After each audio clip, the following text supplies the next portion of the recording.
리걸마인드 연구소입니다. 2017년 5월 10일 대한민국에는 문재인 대통령이 취임하였습니다. 문재인 씨는 대한민국의 대통령입니다. 그리고 세계 각국에서는 현재 대한민국의 정부 수반이 문재인 씨라는 점에서 문재인의 대한민국이라고 인식하고 있습니다. 이번 해에는 미국, 중국, 일본의 외교 분석을 통하여 한반도 전쟁 위기론에 대한 이야기를 하겠습니다. 지구 종말 시계라고 하는 이름을 들어보았을 것입니다. 둠스데이 클럭이라고 해가지고 환경이라든지 핵폭탄 그러한 것으로 인해서 지구가 종말을 맞이하게 되는 시점을 자동으로 가리키게 해놓은 그러한 그 과학 시계를 이 지구 종말 시계라고 합니다. 그래서 이 시계가 자정을 가리키게 되면 그때가 아마게돈이라고 하여 멸망의 시간이라고 그렇게 이야기를 하고 있습니다. 그런데 2017년 1월 26일 현재 자정까지 2분 30초가 남아있다고 하죠. 그렇게 보도하고 있는 것 같습니다. 이제 종말이 바로 코앞에 닥쳐 있는 것입니다. 그것은 환경위기도 있지만 지금 가장 그 경계의 목소리가 높은 것이 핵폭탄, 그 핵무기가 되겠죠. 2분 30초라고 하는 것이 그 핵무기의 위협이 현재는 가장 큰 요인으로 이야기되고 있습니다. 이제 이 30초, 원래는 1년 전쯤인가는 3분 전이었다고 했는데, 이러한 그 발표가 나온 것은 그 호전적인 혹은 좌충우돌하면서 문제 해결할 때 결과만을 추구하는 트럼프 방식이 그 30초를 앞당겼다고 하는 그러한 해설이 곁들여져 있었습니다.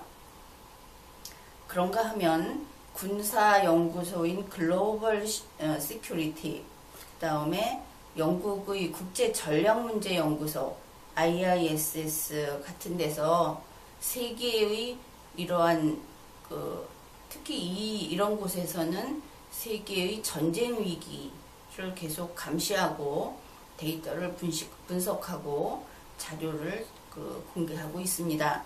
이런 곳에서 한반도의 전쟁 위험 수치가 대단히 높다. 그러한 발표가 나온 지는 벌써 한참 되었습니다. 그런데 최근 들어 거의 이러한 관련 뉴스를 보면은 매달 이런 것이 나오는 것 같습니다. 위험하다는 논문과 그러한 글들이 나오고 있습니다. 바로 그것은 한반도 북쪽에 김정은 세력이 있기 때문인데, 이 김정은이 세계를 향해서 특히 미국과 우리는 물론이고 미국과 일본을 향해서 도발을 하는 그러한 속도가 자꾸 빨라지고 있는 것이 문제가 되고 있습니다. 미국 시간으로 올해 2017년 4월 4일에 트럼프 대통령이 백악관 최고 경영자의 타운홀 연설에서 이렇게 이야기를 하였습니다. 북한은 인류의 문제이다. 이 북한의 도발이, 북한이 이 장거리 미사일을 발사하고 핵무기를 계속 증산하고 하는 것들이 단지 한반도의 그 안보 위기만을 고조시키는 것이 아니라 이 지구를 날려버릴 수 있는 그러한 위험이다, 이렇게 선언을 한 것입니다. 바로 그 둠스데이 클락이라고 하는 것도 이 북한이 그 시간을, 마지막 시간을 북한이 움직여버리지 않을까 하는 그러한 의미에서 북한이 주목을 받고 있는 것입니다. 또한 바로 이틀 뒤인 4월 6일에는 이 북한과의 문제도 있었고 다른 문제도 있었지만, 사실은 이 북한을 어떻게 처리할 것인가 하는 그러한 주제를 다룬 그 미국의 트럼프 대통령과 중국의 시진핑 주석의 회담이 있었습니다. 플로리다에 있는 휴양지에서 이 회담이 진행되었는데, 여기에서 트럼프 대통령이 시진핑에게 중국이 북한 문제 해결에 나서지 않으면 우리가 하겠다, 우리가 먼저 나서서 선제 공격을 하겠다, 이렇게 이야기를 한 것이죠. 또 여기에 뒤따라서 미국 행정부의 안보 담당자는 북한을 선제 공격하는 것이 어떻게 보면 핵 문제를 해결하는 그 방법 중에 하나다, 이러한 이야기까지 하였습니다. 북한의 핵 문제를 해결하기 위해서 육자회담도 하고 우리나라에서도 오래전부터 노력을 많이 했죠. 그런데 미국 안보 담당자가 선제 타격이 핵 문제의 해결 방안일 수도 있다, 또 트럼프 대통령이 북한을 해결하는 것, 이것은 인류 공멸을 막는 것이기도 하다, 이런 이야기를 한 것은 심각하게 받아들여야 할 부분입니다. 그리고 이러한 그 발표, 이러한 발언의 그 깊은 뜻을 잘 파악을 해야 하겠습니다. 그러니까 이 선제 타격을 하게 되면 우리 대한민국이 그 영향을 받게 되는, 그래서 피해를 입게 되는 것은 불가피한 일입니다. 그럼에도 불구하고 그 현지에서 전하는 소식을 들어보면 한국이 어떤 입장에 놓이는지, 한국이 어떤 피해를 보는지는 미국 측에서는 이제 돌아보지 않는 것처럼 보인다, 이렇게 이야기를 합니다. 그만큼 사태가 중대하다는 뜻이죠. 이것은 우리가 생각하듯이 남북 간의 문제, 대한민국의 안보가 위태롭다, 혹은 한반도에서 혹시 어떤 전쟁이 나는 것이냐, 이런 차원을 이미 넘어서 버린 것입니다. 지구 전체의 문제, 그것도 미국이 자신들이 피할 수 없는 관역이 되어 있다는 그러한 인식을 하기에 이르는 것이죠. 물론 이 그 4월 6일 시진핑과 트럼프의 회담에서 북한을 선제 타격한다는 이야기는 우리 5월 22일자 연합뉴스에서 중국이 미국의 구체적 행동에 나서는 것을 100일 정도 유예해 달라고 지난 4월에 요청을 했다, 이렇게 보도를 했습니다. 그러면 이것을 듣고 우리나라 국민들 가운데 100일을 유예하기로 했구나, 이렇게 이해하는 사람이 있을지 모르겠습니다. 그런데 이러한 외교적인 발언은 어디에 초점을 두고 그 내용을 파악하느냐 하는 데에서 성과의 여부, 그리고 힘의 우열마저 결정이 되어버립니다. 그러니까 피동적으로 어떤 영향을 받는 입장에서는 100일 동안은 괜찮구나, 이렇게 이야기할지 모르겠지만 이것을 우리가 강대국이라고 생각하고 다시 내용을 들여다봅시다. 우리가 미국이나 중국이나 일본 같은 직접 우리의 군사력을 써서 세계의 질서를 잡으려고 할 때 중국이 100일간 유예를 해달라고 했다면 선제 공격은 진짜 하려는구나. 이것을 유예하지 않으면 100일 이내에 정말 시행되는 거구나. 이러한 그 속뜻을 파악해야 하는 것입니다. 그런데 여기에서 우리 대한민국하고 밀접한 관계가 있는 내용이 있기에 그 부분을 이야기하겠습니다. 우리나라에도 알려졌던 일인데 그것은 시진핑이 트럼프에게 한반도 한국 전체, 그러니까 북한만이 아니라 한국 전체가 실제로 과거에 중국 영토였다고 하는 발언입니다. 이것을 가지고 국내에서 언론에서도 많이 다루었고 또 트럼프에게 분노하거나 시진핑에게 그 사실을 따져서 밝히려고 하는 그러한 국민의 여론이 형성되기도 했었습니다. 그러나 결과적으로 중국 측에서 그런 말을 하지 않았다는 확답을 받지 못했죠. 그렇기 때문에 중국은 모르겠고 트럼프는 왜 그런 이야기를 했느냐, 이러한 인터넷상에서는 그러한 반응이 나왔는데 이것은 그렇게 누가 했는지 누가 나쁜지 그런 식으로 다룰 문제가 아니라고 봅니다.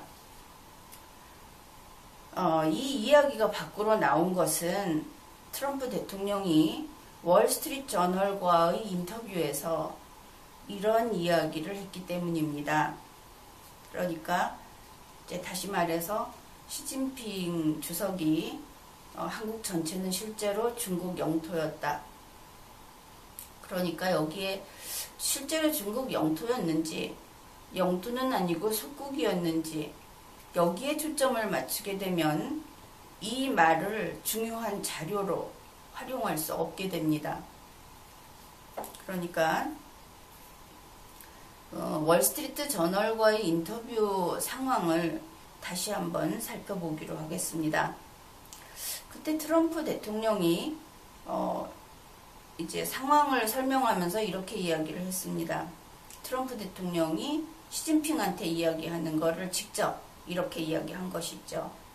나는 당신이 북한의 도발을 간단히 억제할 수 있다고 본다. 그렇게 이야기를 했더니 시진핑이 거기에 대해서 답변을 하지 않고 한국과 중국과의 역사를 설명을 했다고 합니다. 그러니까 그 설명을 듣고 나서 트럼프가 월스트리트 저널에게 이렇게 이야기를 한 것이죠. 10분 동안 이야기를 듣고 나서 나는 그것이 그렇게 쉽지 않다는 것을 깨달았습니다. 여기에서 그것이라고 하는 것은 북한이 더 이상 도발을 하지 않고 멈추게 만드는 것을 의미합니다. 트럼프 대통령의 이야기는 계속됩니다. 나는 중국이 북한에 막강한 힘을 가지고 있다는 것을 매우 강력하게 깨달았습니다. 그러나 그 중국이 가지고 있는 힘이라고 하는 것은 여러분이 생각하는 그런 것은 아닙니다. 이렇게 이야기를 하였습니다. 이것이 올해 4월 18일 미국의 경제뉴스 전문 매체인 쿼츠에서 이 내용을 소개를 하면서 한국에서 이 내용을 알게 되면 매우 분노할 것이다. 이러한 보도를 함으로써 밖으로 나오게 됐는데 월스트리트 저널은 이 내용은 빼놓고 보도를 했다고 합니다. 그런데 그 이전에 이 같은 내용이 CNN에서 앤더슨 쿠퍼도 그 내용을 마치 말실수한 것처럼 보이기도 하는 그런 화면으로 직접 이 얘기를 전하고 있습니다.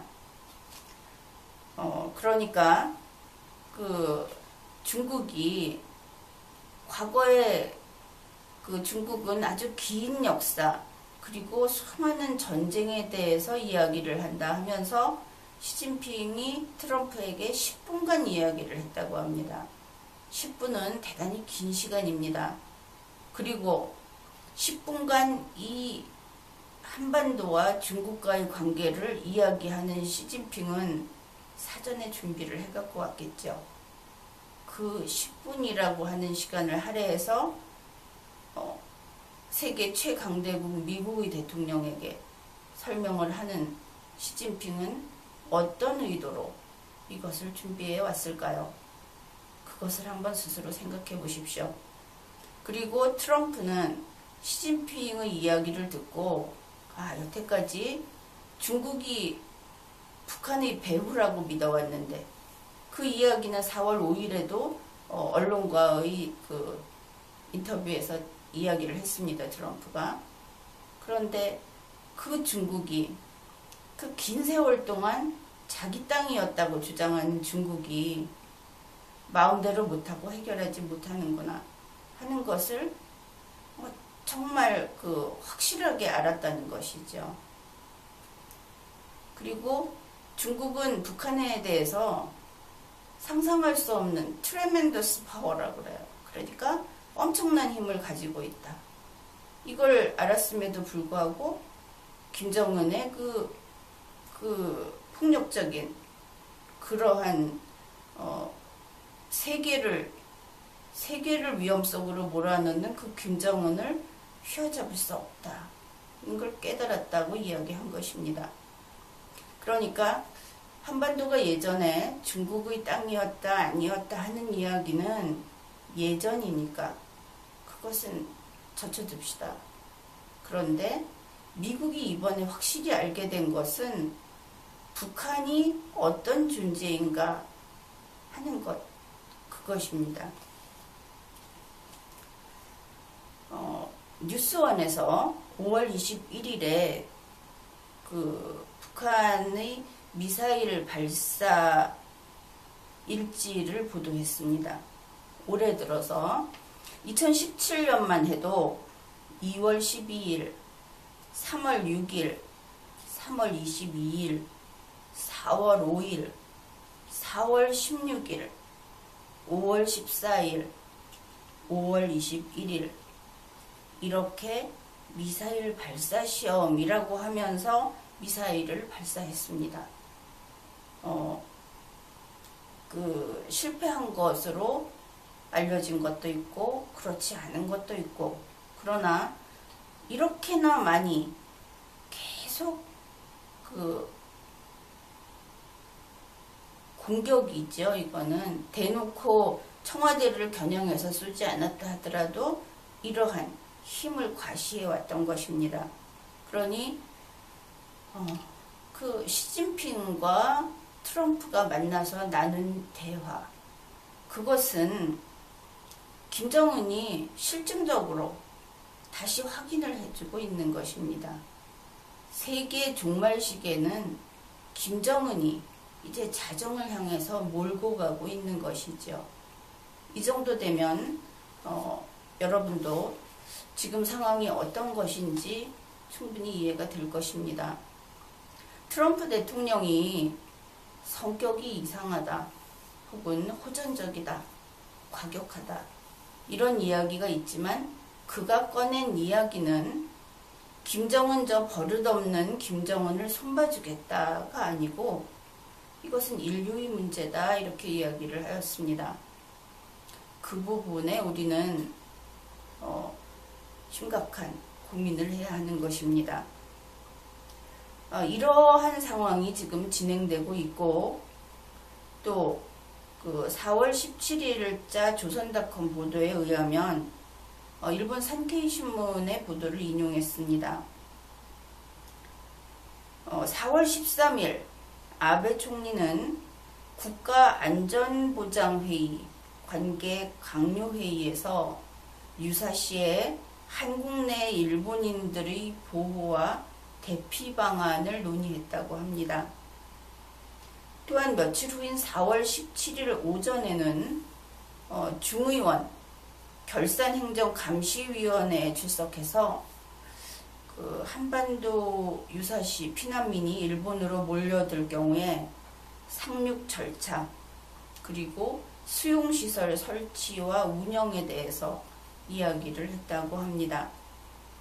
어떻게 보면 바로 인접해 있는 우리 대한민국에서 이러한 세계의 움직임에 너무나 둔감한 것이 아닌지 그런 생각을 할 것입니다. 이렇게 되어 있는데 4월 26일에 우리나라에는 사드가 배치되었습니다. 그런데 그 후 문재인 대통령이 특사를 중국에 보냈을 때 중국에서는 다음과 같은 반응을 보였습니다. 시진핑은 이 이야기는 박근혜 대통령이 처음 당선되고 취임한 후에 중국을 방문했을 때도 같은 방송을 한 적이 있습니다. 중국의 그 화법에 대해서 우리나라에서는 너무나 잘못 해석을 하는 경향이 있어서 그 부분을 지적을 했는데 시진핑은 지금 이 내용은 중국 외교부 홈페이지에 올라 있는 내용입니다. 중국 외교부 홈페이지 5월 19일자 거기 게재된 내용인데 원문을 해석하면 이렇게 됩니다. 시진핑이 중국은 조선반도의 무핵화 실현을 단호하게 고수하는 입장이다. 이렇게 밝혔다고 합니다. 그러니까 중국은 조선반도의 무핵화입니다. 조선반도에 핵이 없는 상태. 그래서 과거 박근혜 대통령 당시에는 이 조선반도 무핵화라는 것이 이 대한민국의 전술핵도 허용하지 않는다. 미군이 가지고 있는 핵무기도 대한민국에 머물고 있는 한 허용하지 않는다. 이런 내용으로 해석을 해야 옳다고 하였습니다. 그러나 지금은 이것이 그렇게 단순하지 않습니다. 나중에 이야기하겠지만 조선반도의 무핵화는 이제는 중국도 북측의 무핵화까지 경우에 따라 의도하고 있다는 것을 우리는 고려에 넣어야 하게 되었습니다. 시진핑이 이렇게 이야기를 하자 이해찬 특사는 중국 측에 아주 큰 관심이 있다는 것을 충분히 이해한다. 그러면서 한국 측도 이 반도의 무핵화 실현에 중국과 뜻을 같이 하고 있다. 검토 연구해서 양국 관계의 발전 문제 장애를 나무랄 데 없이 해결하겠다. 무엇이라고 할 수 없이 아주 그쪽이 흡족한 방법으로 해결하겠다. 이러한 문구입니다. 그렇게 이야기를 한 것으로 나와 있는데 이해찬 특사가 과연 중국이 이야기하는 반도 무핵화 실현의 의미를 어떻게 이해했던 것인지 그것은 참 궁금한데 중국과 동상이몽이었는지 혹은 우리가 어떻게 할 수 없지만 중국의 뜻에 따르겠다는 것이었는지 알 길이 없습니다. 여기에서 한 가지 설명을 덧붙일 것은 중국은 우리 한반도를 한반도라고 부르지 않습니다. 조선반도라고 부릅니다. 그러면 이것이 우리의 외교 관계에 있어서 중국과의 사이가 어떤 것이냐 하는 것을 단적으로 보여주는데, 중국은 우리 대한민국을 한국이라고 부릅니다. 그러나 북한은 조선이라고 부릅니다. 그러면 어떻게 됩니까? 이 코리아 페닌슐라, 이거는 조선반도이고 북측에는 조선이 있습니다. 그러면 중국의 입장에서 봤을 때 우리 대한민국, 한국의 존재가 조선반도에서 좀 이질적이 되겠죠. 거꾸로. 그러니까 동해를 동해라고 부르는 국가와 동해를 일본해라고 부르는 국가가 대한민국을 보는 그런 어떤 외교적인 시각이 다른 것과 같은 관점이라고 이해하면 되겠습니다. 이해찬 특사가 양국관계 발전 문제에 장애가 되는 문제라고 했던 부분이 무엇인지 궁금할 것입니다. 그것을 알 수 있는 것이 바로 왕이 외교부장 그리고 양제츠 중국 외교 담당 국무위원과의 면담에서 그 내용이 나오고 있습니다. 즉 이들은 중국과 한국의 그 양국 관계에 장애가 되고 있는 사항은 바로 사드 배치라는 것을 이야기합니다. 5월 20일 조선닷컴의 보도입니다. 거기에는 이렇게 나와 있습니다. 한국 측이 중국의 중대 이익과 우려를 존중해서 사드 문제를 잘 해결하기를 희망한다. 이 두 사람이 다 이러한 요구를 하면서 이해찬 특사를 압박했다고 합니다. 그러나 이때가 5월 20일이고 사드가 배치된 것은 이미 4월 26일의 일인 것입니다. 이미 배치된 사드를 어떻게 하라는 것인지, 그들은 대한민국의 입장이 어떤 것인지, 대한민국이 김정은과의 관계에 있어서 지금 처지가 어떠한 것인지 전혀 고려하지 않고 밀어붙이는 것입니다.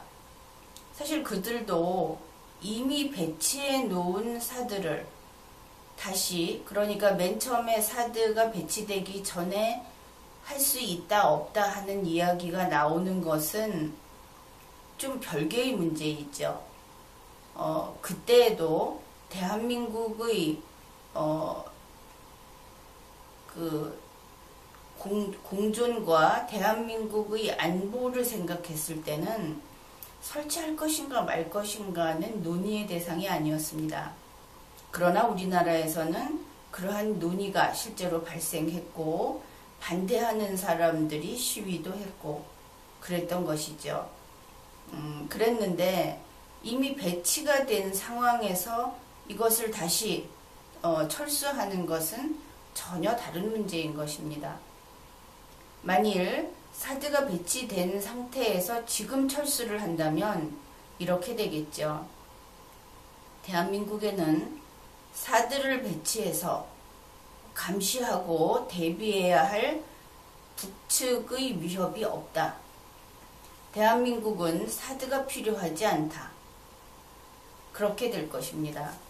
그렇다면 이것이 과거와 같다면 북측의 위협이 없다는 것으로 김정은 세력이 비난을 받을 이유가 사라지겠지만 지금은 중국 역시 북측의 이러한 무력 도발에 대해서 아주 골머리를 앓고 있는 상황입니다.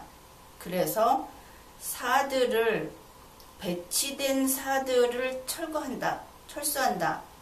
그렇게 되면 그것은 오히려 북측에 대한 선제 공격의 필요성을 높여주게 되는 것입니다. 그러니까 중국에서 이러한 상황들을 다 고려하고 있다면 그들의 속마음이 북한을 공격하고 싶은 것인지 북한을 보호하려고 하는 것인지 그것은 외교관계를 잘 파악해서 다시 분석해야 하는 것입니다. 간단하게 우리한테 무조건 사드를 철수하라. 중국의 안보에 위협이 되니까 이렇게 1차원적으로 해석을 할 문제는 아닌 것이죠. 한국의 경우에 어느 나라와 친한가 이렇게 봤을 때 우리는 친중 성향을 강하게 나타내고 있습니다. 한국이 친중 외교를 하고 있는 것은 이미 제18대 대통령 박근혜 때부터도 나타나고 있었습니다. 그리고 제19대 대통령 문재인 때에 이르러서도 박근혜식의 친중 외교를 답습하고 있습니다. 친중 외교라는 것이 미국의 입장에서는 달가울 리가 없죠. 여러분도 기억하고 있을 겁니다. 지난 4월 28일 사드 비용을 한국이 부담해야 된다. 무려 10억 불이나 되는 돈을 한국이 내야 된다. 이러한 이야기를 트럼프 대통령이 몇 차례에 걸쳐서 번복이 되어 다른 사람이 그렇지 않다고 확인을 했는가 하면 트럼프 대통령은 다시 이야기하고 이랬던 것을 기억할 것입니다. 그런데 4월 28일이면 대한민국에 사드가 배치된 4월 26일로부터 불과 이틀밖에 지나지 않은 시점입니다. 트럼프 대통령은 왜 그러한 이야기를 하였을까요?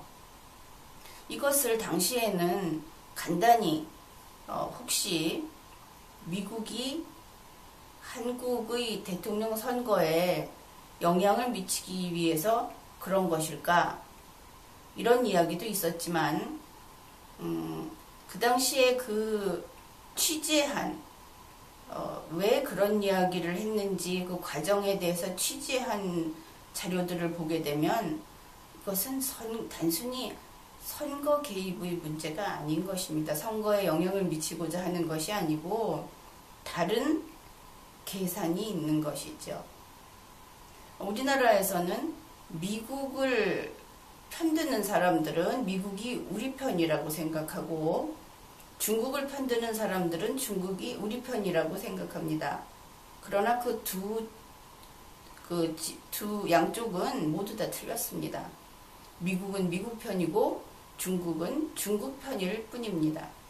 그들이 어떠한 제안을 한다든지 요구를 한다든지 하는 경우는 그들에게 이롭기 때문에 하는 것이지 우리나라를 생각해서 하지 않습니다. 이것은 절대 잊어서는 안 되겠습니다. 그래서 대한민국은 지금 친중 외교를 함으로써 중국으로부터는 터무니없는 이미 배치한 사드에 대해서 중국의 구미에 맞게 무엇인가를 보여라. 그래서 그렇게 하겠다고 약속을 하고 특사는 돌아왔죠. 무엇을 보일 수 있겠습니까? 그러면 계속 중국에게 앞으로는 머리 숙여야 할 것입니다. 그 다음에 돈을 내라 하는 미국도 있습니다. 그것은 너희는 중국하고 가까우니까 우리가 공짜로 줄 필요 없다. 역시 그쪽에도 머리를 숙여야 하겠죠. 그런데 친중 외교만 하는 것이 아닙니다. 현재의 문재인 대통령은 친미 외교도 하고 있습니다. 친중 외교가 바람직한 것이 아니라 중국에게 굴복하는 그러한 외교라는 것을 이미 이야기하였습니다. 친미 외교 또한 다르지 않습니다. 친미 외교가 미국과의 사이가 좋아서 윈윈하는 그러한 외교가 아니라 미국에게 코 꿰어서 끌려다니는 친미 외교이기 때문에 문제가 되는 것입니다. 문재인 대통령은 지난 선거 기간에 대통령 선거 후보로 나오기로 한 혹은 후보로서 활동하는 그 시기에 북한 문제와 관련하여 이미 자주권을 포기하였습니다. 그것은 2017년 4월 15일 타임지와의 인터뷰 내용에 나타나 있습니다. 문재인 씨는 이렇게 이야기를 했습니다. 나는 단지 회담을 하기 위해서 김정은을 만나지 않겠다. 이 이야기는 그보다 앞서서 일본의 아베 수상이 했던 것과 똑같은 문구입니다. 어쨌든 문재인 씨는 이어서 이렇게 이야기했습니다. 북측에서 핵무기를 동결하거나 완전히 해체하는 그러한 가시적인 결과가 보장될 때 나는 김정은을 만나겠다. 그러니까 가시적 결과가 보장되지 않을 때는 북한과 어떠한 만남도 갖지 않겠다고 타임지를 통해서 이 타임지가 나가는 전 세계에다가 알린 것입니다. 그래서 이 무렵에 내가 대통령으로 되기만 한다면, 선출되기만 한다면 나는 즉시 정권 인수 즉시 워싱턴을 방문하고 북한의 핵무기 프로그램을 완전히 해체시킬 방법을 논의하기 위해 트럼프 대통령을 만나겠다. 그리고 내가 대통령으로 선출되기만 하면 그러면 나는 김정은을 이러한 핵무기에 대한 핵무기를 동결하고 해체시키고 하는 가시적인 결과가 사전에 담보되기 전에는 안 만나겠다. 그런 이야기를 했습니다. 그것만이 아닙니다. 만일 내가 대통령으로 선출되면 나는 단독으로 행동하지 않겠다. 무엇에 대해서냐 하면은 북한과 대화하는 것에 있어서 그는 여기에서 한 발 더 나갑니다.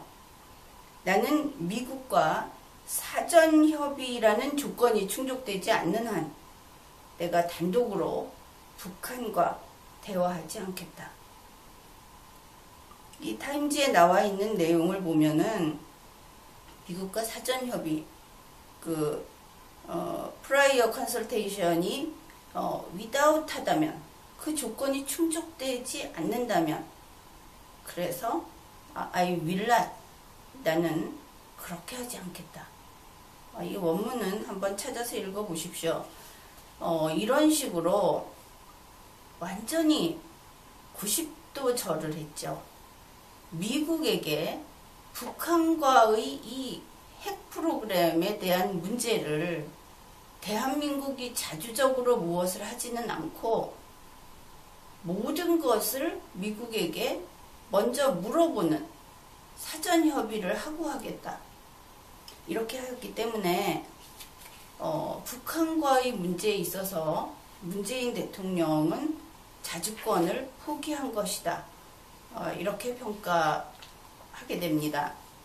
그러니까 만일 지금부터 문재인 대통령이 북한과의 관계에서 이렇게 공개적으로 이야기한 내용과 다르게 독단적으로 무엇인가를 하게 되면 아마 세계로부터 즉각 압력이 들어올 것입니다. 그것도 자업자득이죠.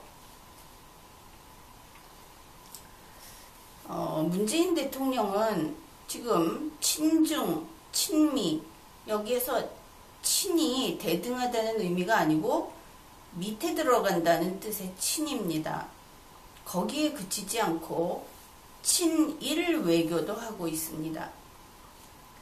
문재인 대통령은 일본에 특사를 파견했습니다. 그런데 그 특사는 대통령 선거운동 당시에 아주 중요하게 여겼던 이슈인 위안부 문제에 대해서 이야기하지 않았습니다. 직접 특사가 다룰 내용이 아니었다는 이야기도 있지만 특사는 자신의 말로써 위안부 문제에 대해서 이야기하지 않았습니다. 또한 일본과의 군사협정 문제, 민주당에서는 강하게 반대했던 그 군사협정 문제도 이야기하지 않았습니다. 이번 문희상 특사는 일본에 가서 다음과 같은 이야기를 하고 왔습니다. 우리는 일본과 봄바람 같은 관계를 희망합니다. 단지 그 이야기를 하고 왔습니다. 그 전에 여기에서 위안부 문제는 결코 용서할 수 없다.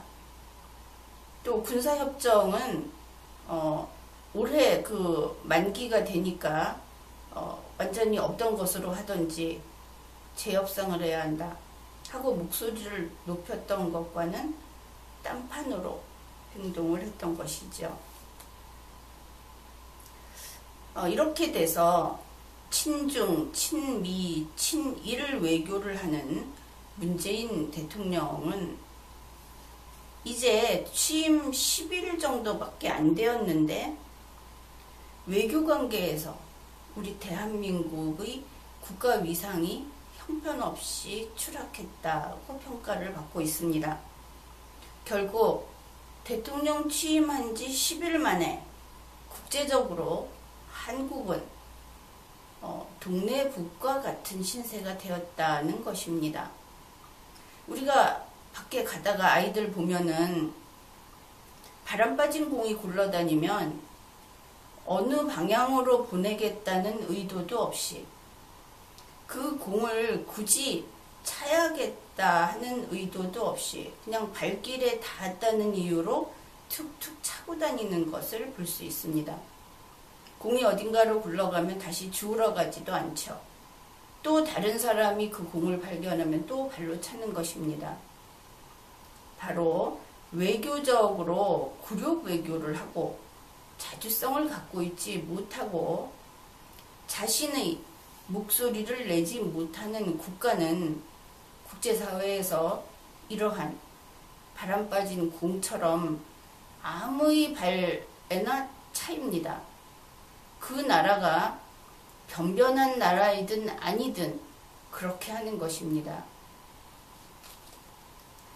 그러면 왜 이렇게 되었는가? 그것은 대한민국이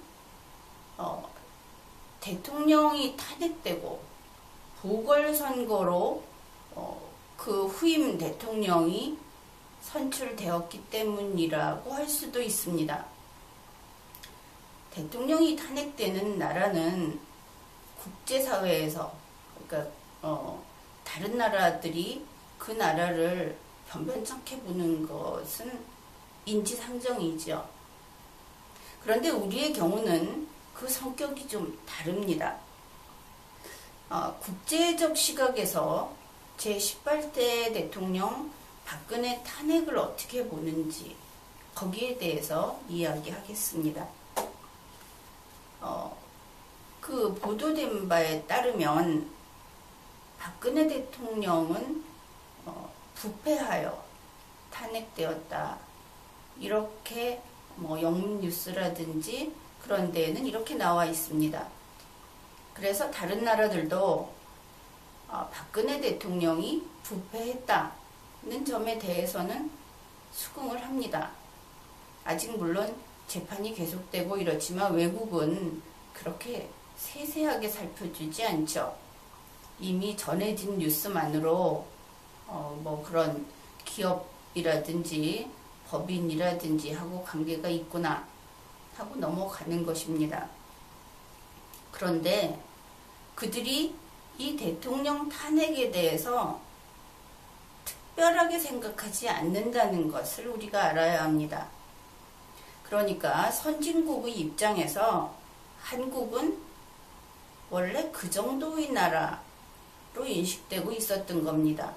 그러니까 한국의 공무원이 매우 청렴하고 한국의 정치가 법을 철저히 준수하는 그러한 질서 있는 국가는 아니라는 것이 국제적인 인식인 것입니다.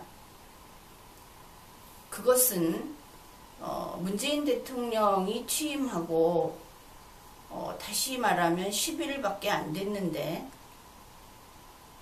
외국이 왜 한국을 그렇게 보는지를 명백하게 보여주고 있습니다. 이러한 것입니다.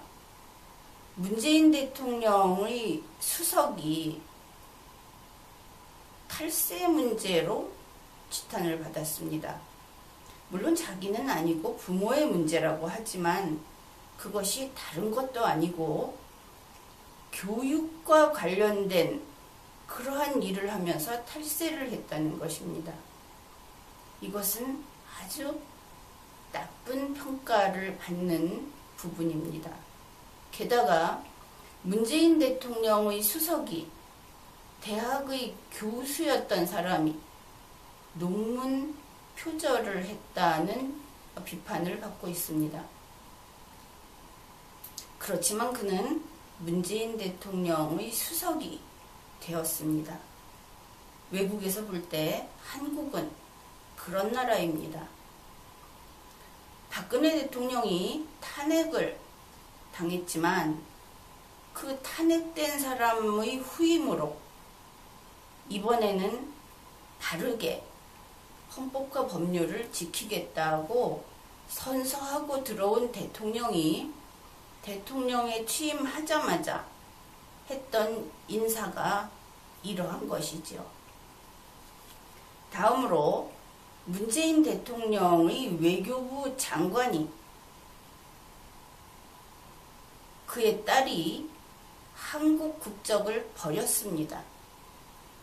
대한민국이 내 조국이 아니라고 버린 사람, 그러한 자녀를 키운, 그러한 자녀를 가진 사람이 외교부 장관 후보로 이름을 올렸습니다. 또 그는 위장전입 문제로 역시 비판을 받고 있습니다. 그러나 새 대통령, 문재인 대통령은 미리 이러한 잘못된 것을 알고 이 사람을 선정을 했으니까 괜찮다고 했습니다. 다른 나라에서 이 뉴스를 보면서 그러면 먼저 대통령은 왜 탄핵되었나 하고 의구심을 가진다고 합니다. 문재인 대통령은 대통령 선거 기간에 정치인 펀드를 운영해서 선거법을 위반했습니다. 선거 자금을, 불법 선거 자금을 쓰면서 대통령에 당선이 된 것입니다. 그런데 그런 사람이 대통령에 당선이 되고 대통령에 취임을 했습니다. 한국은 그런 나라입니다. 문재인 대통령의 공동선대위원장이 선거법을 위반했습니다. 그는 선거 방해에 해당되는 행위를 하였습니다. 다른 나라 같으면, 그러니까 질서 있는 선진국 같으면 이러한 사건으로 대통령 당선자의 당선이 취소될 만한 엄중한 사건입니다. 그러나 그런 문제는 발생하지 않았습니다. 그렇지만 선거 방해에 해당되는 선거법 위반 정도는 아무 문제도 되지 않습니다. 그것은 이곳이 원래 그 정도의 나라, 대한민국이기 때문입니다. 문재인 대통령은 부정선거로 당선이 취소되는 일은 없을 겁니다. 그의 선거법 위반이나 그의 공동선대위원장의 선거법 위반이나 모두 더 이상 언급되지 않고 묻힐 것이기 때문입니다. 이러한 대한민국이기 때문에 선진국에서는 특히 최근 이 친미, 친일, 친중 외교를 하는 이 3개국에서는 대한민국의 탄핵을 그저 정변으로 봅니다. 그러니까 정의가 불의를 처벌하고 쫓아낸 것으로 보지 않는 것입니다. 그러면 무엇으로 보는가? 제18대 대통령 박근혜의 행위는 대한민국의 정치인들이라면 늘 그래왔듯이, 물론 과거에 비해서는 좀 줄어들었지만 일상적으로 해오던 일 중에 몇 가지 일이 드러난 것 뿐이다. 이것이 외국의 시각입니다. 그런데 그를 탄핵했습니다. 그러면 대한민국이 더 깨끗해지고 발전하였던 것인가? 그런데 이번엔 그렇게 보지 않고 있습니다. 왜냐하면 박근혜 대통령의 탄핵은 정의가 불의를 쫓아낸 것이 아니라 단지 불의가 불의를 쫓아낸 것이기 때문입니다. 정변이다. 그렇게 평가할 수밖에 없는 것이죠. 우리나라에서는 이와 같은 일이 과거에도 있었습니다. 4.19가 있고 나서 뒤이어 5.16이 들어왔습니다.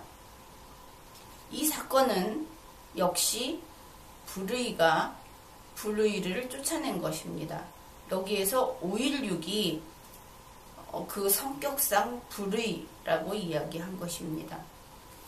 그런가 하면 60항쟁, 이것을 민주당이라든지 다른 그런 쪽에서는 매우 중요한 사건으로 여기죠. 60항쟁의 뒤를 이어 들어온 것이 노태우 대통령의 집권입니다. 이것 역시 불의를 밀어내고 들어온 것이 불의였던 것이죠. 그러나 5.16과 노태우 대통령의 집권은 그나마 선진국이 볼 때 묵인해 줄 수 있는 요인이 있었습니다. 그것은 바로 이들이 대한민국이라는 국가는 유엔이 이 한반도의 주민과 함께 이 나라를 세웠다. 그러한 나라이다. 하는 1948년 건국을 인정했다는 점입니다. 또한 이들은 자유민주주의 이념을 추구했습니다. 대한민국의 정통성을 인정했습니다. 애국심이 있었던 것이죠.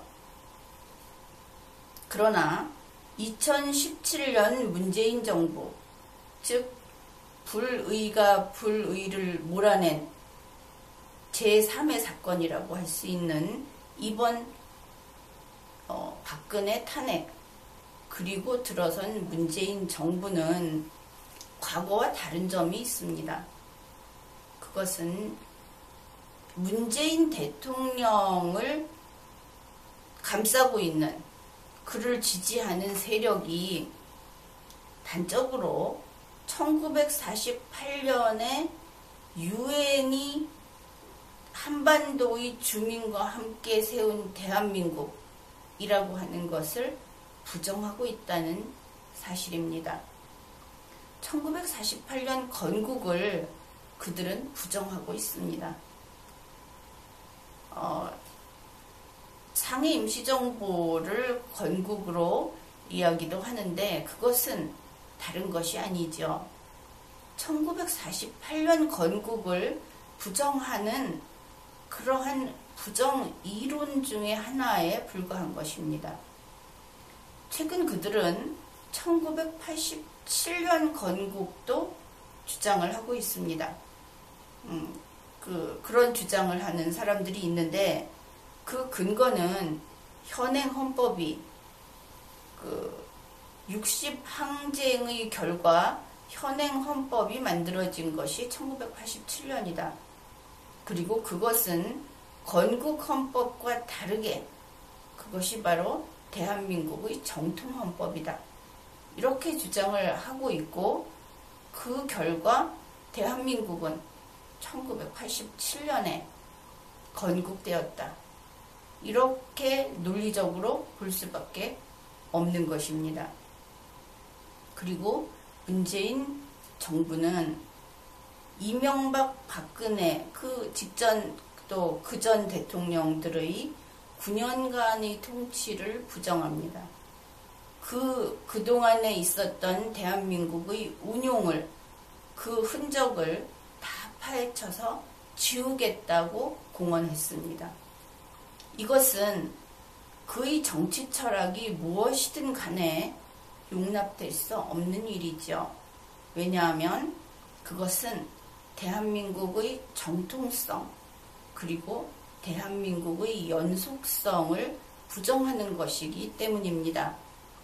그런데 이것은 단지 정치적인 이념의 대립이 아니라 국가의 힘을 무력화시키는 행위라는 것을 당사자들은 깨달아야 하는 것입니다. 왜냐하면 대한민국은 유엔이 처음으로 전 세계의 힘을 모아서 만든 국가다 하는 상징성이 있는 국가입니다. 그런데 1948년 건국을 부정함으로써 이제 세계는 새로운 고민에 빠졌습니다. 1987년에 새로 만들었고 그리고 2017년부터 직전 9년간은 이것은 내 나라가 아니라고 지워버리는 그래서 이름하여 문재인의 대한민국을 이것을 새로운 국가로서 인정해 줄 것인가? 이러한 자주국을 인정해 줄 것인가? 세계는 이러한 고민을 하게 되는 것입니다. 그런데 그들의 잠정적인 결론은 무엇일까요? 바로 문재인 대통령이 보냈던 이 특사에 대한 예우를 보았을 때 미국, 일본, 중국은 자주국으로서 인정하기를 거부했다. 그렇게 평가할 수밖에 없겠습니다. 이렇게 대한민국은 현재 국제적인 위상이 실추되었습니다. 그런데 지금 이 시기는 극우 성향의 지도자의 시대다. 이러한 평가를 받는 시대이기도 합니다. 우리에게는 설상가상이라고 하겠죠.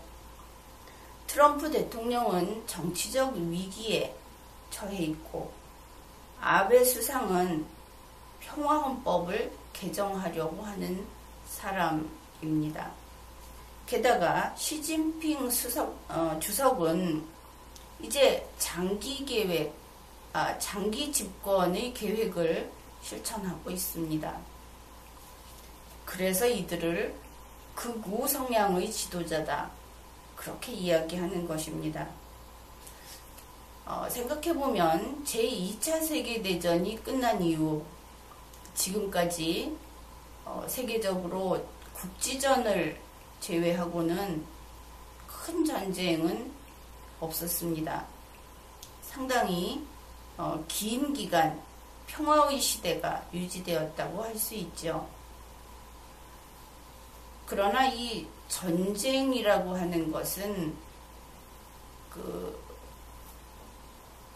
핵융합하고 마찬가지로 그 에너지가 계속 축적이 됩니다. 어느 한 곳으로는 분출되든지 방출을 시킴으로써 그 전쟁 에너지를 억제해야 하는 것이죠. 그런데 현재의 상황은 전쟁 에너지가 차곡차곡 쌓여서 이제는 일촉즉발의 그러한 상황에 이르렀다고 전문가들은 이야기를 합니다. 그 종말시계도 마찬가지이고 그것이 단지 지금 갑자기 어떤 나쁜 일이 생겨서 그런 것이 아니라 꾸준히 쌓여왔다는 것이죠. 즉 전쟁 에너지는 이제 임계점에 도달했습니다. 그런데 생각해보면 이 세계의 열강들의 입장에서 21세기에 이제는 점령해야 할 신대륙도 없고 그렇다고 해서 식민지로 장악할 수 있는 그런 그 미개발고 그런 것도 없고 그렇다고 해서 제2차 세계대전이 끝나면서 그렇게 거창하게 국제전범재판까지 해가면서 다시는 전쟁을 하지 말자 이렇게 약속을 했는데 전쟁을 일으킬 만한 명분도 없고 그런데 고맙게도 북한의 김정은이 계속 전쟁 버튼을 만지작거리면서 전쟁을 일으키겠다고 하고 있는 것입니다. 그러면 어떻겠습니까? 입장을 한번 바꾸어서 생각해 봅시다. 우리는 항상 전쟁을 원하지 않는 평화 애호의 국민으로서 세계를 바라보고 있죠. 그런데 우리가 세계 제일의 강대국이라고 한다면 사실은 우리의 신무기도 쓰고 싶고 만약에 비어있는 땅이 있으면 영토도 확장하고 싶을 겁니다. 그것이 인지상정이죠. 그런데 이 김정은이 전쟁 버튼을 눌러줄 것 같다. 그러면 강대국의 입장에서는 그러한 김정은의 행동을 눌러서 억제하는 방법을 지금까지 써왔다고는 하지만 이제는 불을 붙일 수 있는 시기가 왔다. 그런 생각도 우리가 해야 하는 것입니다. 그런데 다른 한편으로 전문가들은 이 북한이 핵을 가지고 계속 미사일을 시험 발사하고 있는 북한이 전쟁을 통해서 북한을 잠재울 수 있다면 이것은 종말시계를 자정으로부터 반대편으로 옮겨 놓을 수 있는 계기가 될 것이다. 이러한 전문가들의 의견도 나오고 있습니다.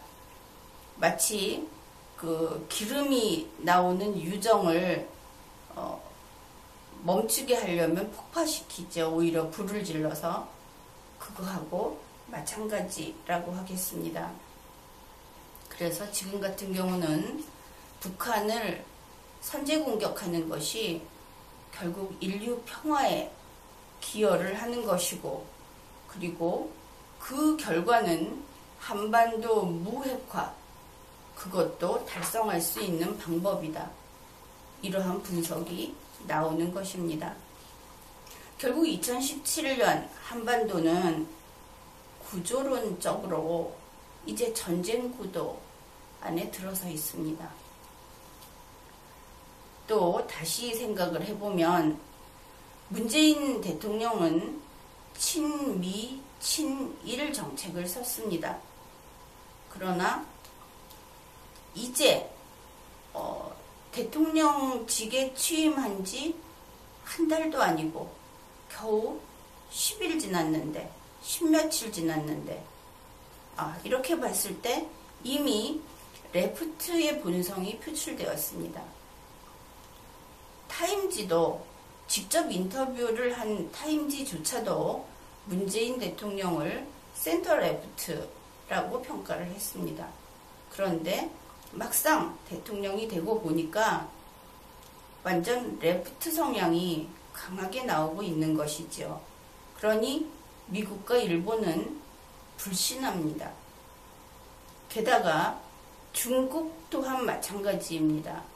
문재인 대통령은 친중을 표방했지만 이미 타임지와의 인터뷰에서 미국에게 자주성을 포기하면서 머리를 숙인 그러한 친미라는 것이 중국에게 발각되었습니다.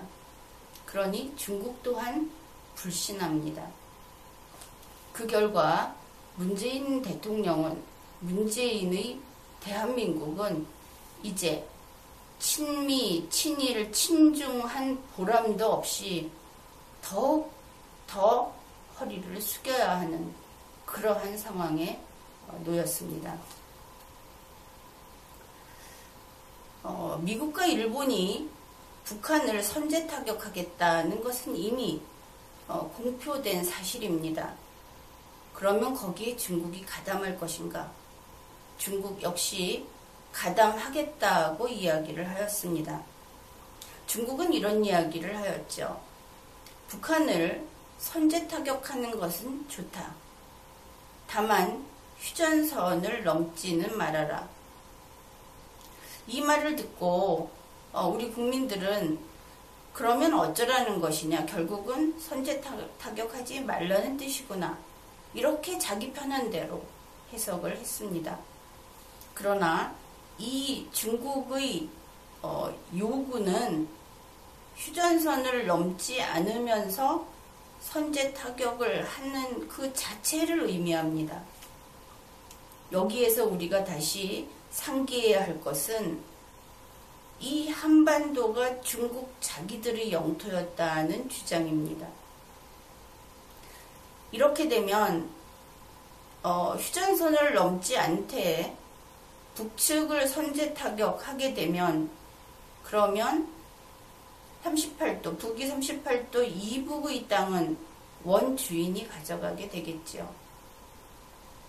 이렇게 되면 우리는 통일은 할 수 없습니다. 그렇지만 문재인 대통령이 타임지와 인터뷰할 때 90세 된 모친이 북측에 있는 이모를 만나는 그 소원은 이루어질 수 있습니다. 그렇게 되는 것이죠. 그런 중국의 이러한 요구에 그러면 미국이나 일본이 중국의 영토가 넓어지는, 중국의 그 영향력이 미치는 영역이 넓어지는데 동의할 리가 없다, 이런 주장을 하는 사람이 있을 수 있습니다. 그러나 이때는 현재 미국의 대통령이 누구인지, 일본의 수상이 누구인지를 생각해 볼 필요가 있습니다. 미국의 대통령이 트럼프이고 일본의 수상이 아베인 한 이러한 중국의 조건은 아무 문제가 될 것이 없습니다. 게다가 1945년 무렵에도 미국은 소련에게 한반도 북쪽 영역을 넘겨준 바가 있습니다. 따라서 이러한 상황에서 문재인 대통령은 어떻게 처신해야 할 것인가? 이러한 것입니다. 만일 이미 배치된 사드를 철수하면 선제 공격은 이루어집니다. 여기에서 중국이 조선반도의 무핵화라고 하는 말을 한 그 어휘의 이중적 의미를 파악해야 합니다. 만일 친북정책, 5.18을 추앙한다든지, 혹은 김정은의 도발이 계속 더 늘어난다든지, 또 한국 내부에서 핵무장을 주장한다든지, 반미 정책이나 반미 경향이 더 강해진다든지 해도 선제 공격은 이루어집니다. 대일 관계가 악화되고 일본과 군사조약을 파기하고, 또 문재인 대통령 본인이 만일 탄핵을 당한다든지, 또 대통령이 이미 공언한 바와 다르게 북한과 독자적인 대화를 시도한다든지, 386 세력이 레프트의 성향을 강하게 나타내면서 정치 전면에 나선다든지, 한국의 정통성을 부정한다든지, 유엔의 건국, 1948년 건국을 부정한다든지, 이런 경우에 선제 공격은 이루어집니다. 따라서 이제 남아있는 행동 반경은 이렇습니다. 중국에게 더욱 충성을 하는 동시에 우파보다도 더 친일, 친미 정책을 하는 정권이 되어야 하는 것입니다. 그러나 이러한 상황에서도 자주성을 잃으면 전쟁의 위험은 가속된다는 것을 기억해야 하겠습니다.